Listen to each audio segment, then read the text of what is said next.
할렐루야. 모두 민족 명절인 추석은 잘 보내셨습니까?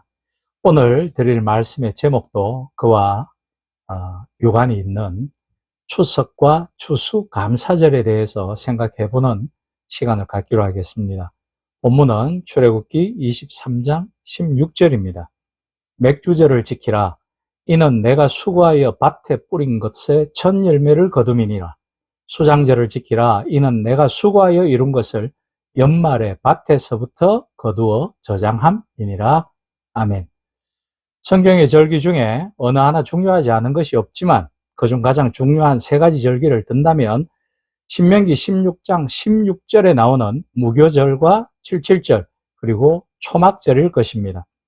그러나 이러한 절기들이 종종 사람들에게 혼란을 야기하는 것은 그것이 단순히 하나의 이름만으로만 불리워지는 것이 아니라 칠칠절은 맥추절이라고도 불리고 초막절은 수장절이라고도 불리죠. 이와 같이 하나의 절기가 두 개의 이름을 가지게 된 것은 이러한 절기 속에 농경적인 요소와 역사적인 요소가 결합되어 있기 때문입니다. 먼저 농사와 관련해 성경에는 세 가지 중요한 절기가 존재했습니다.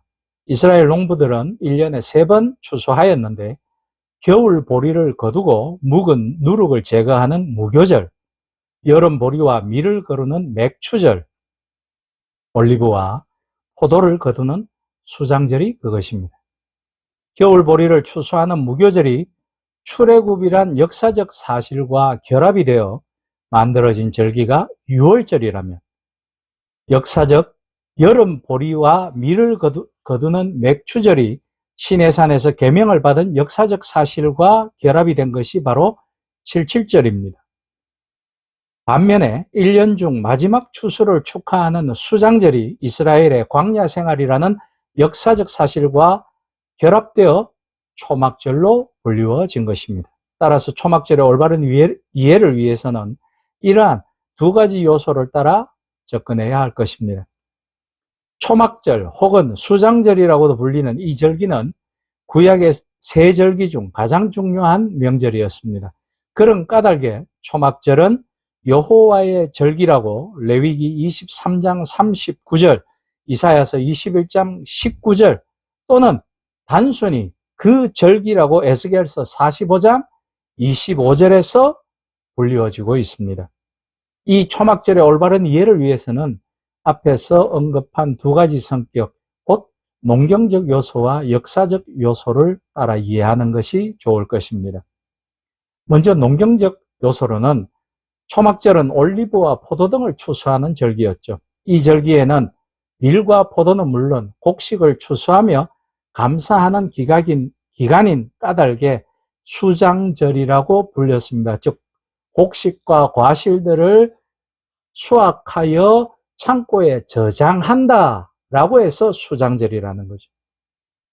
이에 관하여 출애굽기 23장 16절은 이렇게 오늘 본문이죠. 말하고 있습니다. 수장절을 지키라. 이는 내가 수고하여 이룬 것을 연말에 밭에서부터 거두어 저장함이니라. 따라서 초막절은 추수감사절 축제를 떠올리게 할 만큼 감사절과 깊은 관련이 있는 것입니다. 역사적 요소로 보면 이스라엘 사람들은 이 절기를 통해 출애굽 이후 40년간 광야의 초막에 살며 유랑하던 시절을 기억했습니다. 초막절은 히브리어로 수콧이라고 불리웠는데 수콧은 우리말로 초막, 장막 혹은 임시가옥을 의미합니다. 이 단어의 유래는 흥미롭게도 야곱에게로까지 올라갑니다. 창세기 33장 17절에는 이렇게 기록되어 있죠. 야곱은 숫곳에 이르러 자기를 위하여 집을 짓고 그의 가축을 위하여 우릿간을 지었으므로 그 땅 이름을 숫곳이라고 부르더라. 숫곳은 야곱이 외삼촌 라반의 집에서 돌아와서 처음 정착한 곳이었습니다. 그리고 그것은 이스라엘 백성이 애굽에서 나올 때 처음 진을 친 곳이기도 합니다. 출애굽기 12장 37절에 기록되어 있죠. 문자 그대로 숫곳은 임시 거처였고 텐트 생활을 하는 초막이었습니다. 그렇다면 보다 구체적으로 이스라엘 사람들은 어떻게 초막절을 지켰을까요? 이스라엘 사람들은 레위기 23장 39절로 43절에 명시된 대로 두 가지를 준수했습니다. 첫째, 이 기간 동안 이스라엘 사람들은 자신의 집을 떠나 야훼의 초막을 짓고 일주일 동안 그 초막 안에서 가족 전원이 생활하였습니다. 초막을 지을 때 지켜야 하는 중요한 규칙은 잎을 엮어 지붕을 만들 때 최소한 밤에 누워서 별이 보일 수 있도록 얼기설기로 공간을 유지해야 하는 것이었습니다. 이는 이스라엘 백성이 지붕도 없이 사막에서 머물렀을 때를 상기시키기 위함이었습니다. 그 다음은 아름다운 나무 실과와 종려나무 가지와 무성한 나무 가지와 시내버들을 취하여 너희의 하나님 여호와 앞에서 이레 동안 즐거워해야 한다는 레위기 23장 40절의 말씀처럼 종과 이방인과 과부와 가난한 사람들도 함께 그들의 처소로 초대하여 풍성한 과일을 나누며 초막에서의 생활을 기뻐하며 즐거워해야 했습니다.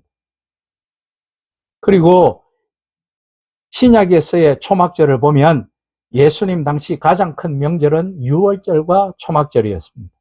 3대 절기 중 하나였던 칠칠절은 유월절과 초막절에 비해 신약시대에는 그 중요성이 많이 약화되어 있었습니다. 비록 가장 많은 사람들이 예루살렘 성전에 모이는 명절은 유월절이었지만 초막절에도 그에 못지않은 많은 사람들이 모여들었습니다. 그러나 유월절에 비해 초막절은 보다 자유롭고 들뜬 축제의 분위기였다고 합니다. 신약에서 초막절을 단순히 요한복음 5장 1절에 기록하듯 명절 혹은 기쁨의 시기라고 불리워지기도 했는데 이는 초막절이 절기 중에 절기였기 때문이죠. 유대인들은 온갖 곡물과 과일들을 추수한 후 기쁨과 감사의 마음으로 초막절을 축하했습니다. 특히 이 절기 동안 예루살렘에서 15마일 내에 사는 모든 성인 유대 남성들은 반드시 이 축제에 참석하여야 했는데요. 제사장은 실로암 연못에서 가득 채운 물을 이때 제단에 부었습니다. 일반적으로 성전에서 희생제물을 바친 후 제단에 포도주를 붓는 것과 다르게 이 절기에는 물을 부었던 것이죠. 이 물을 붓는 행위는 초막절 이후 곧 밀과 보리의 파종 시기가 다가오기 때문에 비를 기원하면서 풍성한 농사를 시작하기 위함이었던 것이었습니다.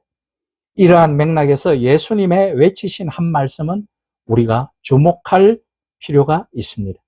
곧 명절 끝날, 곧 큰 날에 예수께서 서서 외쳐 이르시되 누구든지 목마르거든 내게로 와서 마시라 라는 요한복음 7장 37절의 말씀은 본문의 명절 끝날, 곧 큰 날이 암시하듯 초막절날 외치신 말씀이었던 것입니다.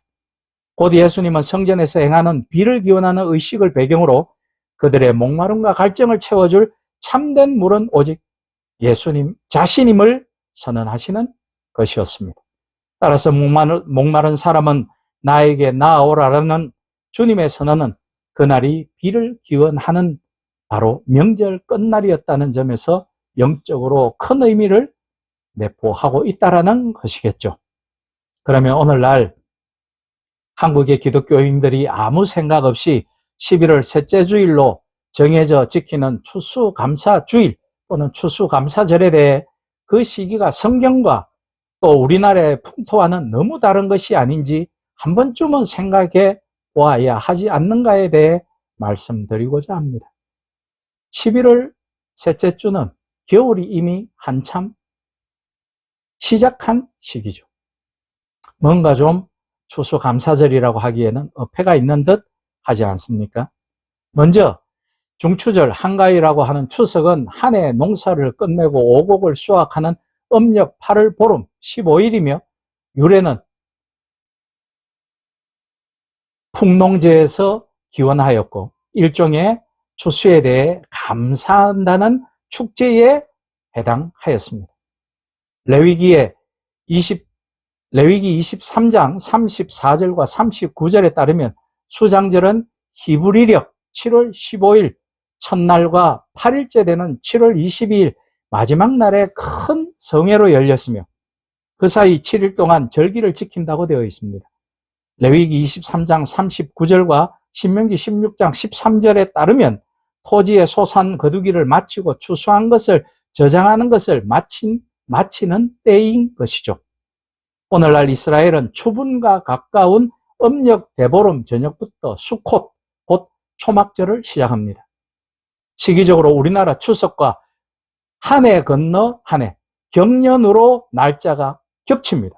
즉 2년에 한 번씩 우리나라 추석과 수콧이 똑같은 날짜에 시작된다라는 것입니다.